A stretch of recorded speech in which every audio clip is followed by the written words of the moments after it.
அவன் செவியேற்பவனாக இருக்கின்றான். நீங்கள் அவன்கிட்ட கேட்க வேண்டிய அவசியம் இல்லை. உங்களுடைய உணர்வுகளுடைய அந்த சத்தியம் உண்மையை மட்டும் நம்பக்கூடியது.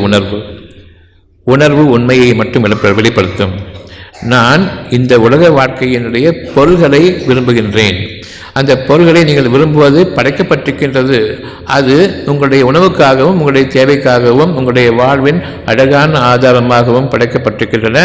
அவற்றை நீங்கள் எப்படி விலை பேசினீர்கள் என்று அவன் கேட்கின்றான். எதற்காக விலை பேசினீர்கள்? அதனை படைத்தது யார்? விலை பேசுவது யார்?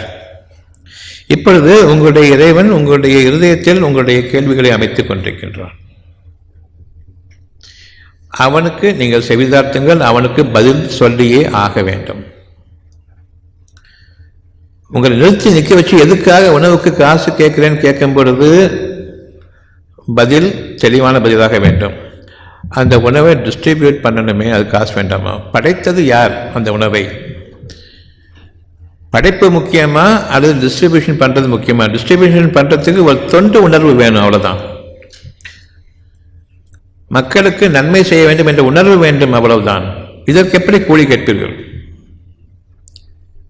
அதை படைப்பது நீங்கள் அல்ல, இறைவன் படைக்கின்றான். இவ்வளவு சூழ்நிலைகளையும் வானங்கள் முதலாக பூமி வரையிலும் ஒரு பயிர் படைப்பதற்கு அவ்வளவு சாத்தியக்கூறுகளையும் அவன் அமைக்கின்றான். அந்த உயிரோட்டமுள்ள ஒரு கதிரும் ஒரு பயிரும் உருவாக்குவதற்கு நீங்கள் யார் நடுவில் அதற்கு விலை பேசுவது?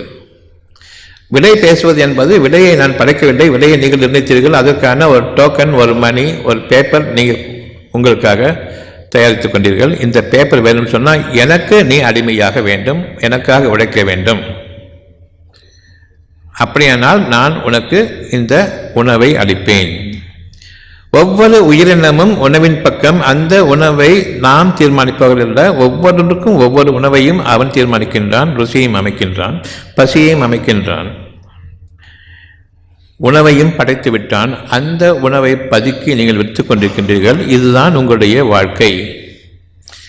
நான் அடிமைப்பட்டு வாழ்ந்து அந்த அடிமைத்தனத்தின் மூலமாக ஒரு பணம் பெற்றுக்கொண்டு இறைவன் எனக்காக கொடுத்த, எனக்காக படைத்த அந்த படைப்பை இன்னொருவனுக்கு தாரை வார்த்துவிட்டு அவனிடம் கூலி வேலை பார்த்து இவ்வளவு அசிங்கமான ஒரு வாழ்க்கையை நான் எனக்காக தேர்ந்தெடுத்துக் கொண்டேன்.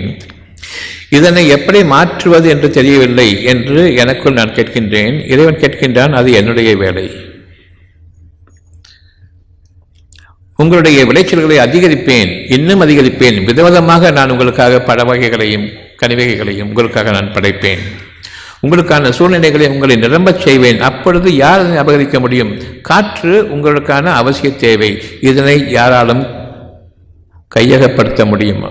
உங்களிடமிருந்து அபகரித்து அதனை உங்களுக்கு டிஸ்ட்ரிபியூட் பண்ண முடியுமா? அந்த காற்றை போன்றே உங்களுடைய தானியங்களும் பறவைகளும் நான் நிரப்பமாக்கிவிட்டால் இதற்கு கூலி பேசுவது யாரால் முடியும்? தண்ணீருக்கு கூலி பேசிட்டு இருக்காங்க. வெள்ளமாக ஓடும்போது அதை சேகரித்து வைத்துக் கொண்டு வெளியே பேசக்கூடியவர்கள் யார்?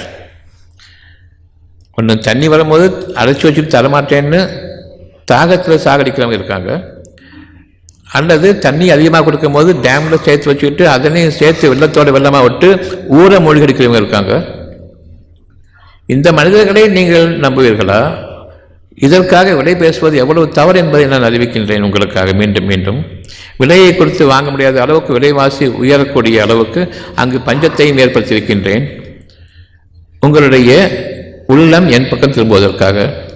அந்த பஞ்சம் ஏற்படும் பொழுது விவசாயிகளை கேட்கின்றீர்கள், நீங்கள் தானே படைப்பவர்கள், எங்கே என்னுடைய உணவு என்று கேட்கிறீர்கள். வானத்தை காட்டுகின்றார்கள் இல்லை என்று. அப்படி என்றால் வானம் முதலாக பூமி வரையிலும் எனக்கு இயங்க வேண்டும், எனக்கு சாதகமாக வேண்டும், எனக்கு உணவளிக்க வேண்டும்.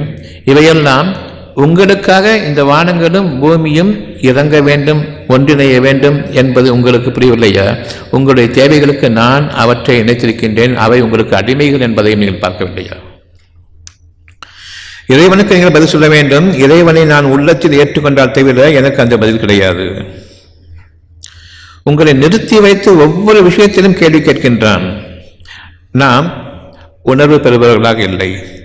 அந்த வாழ்க்கையை நான் இன்னமும் ஆரம்பிக்கவில்லை.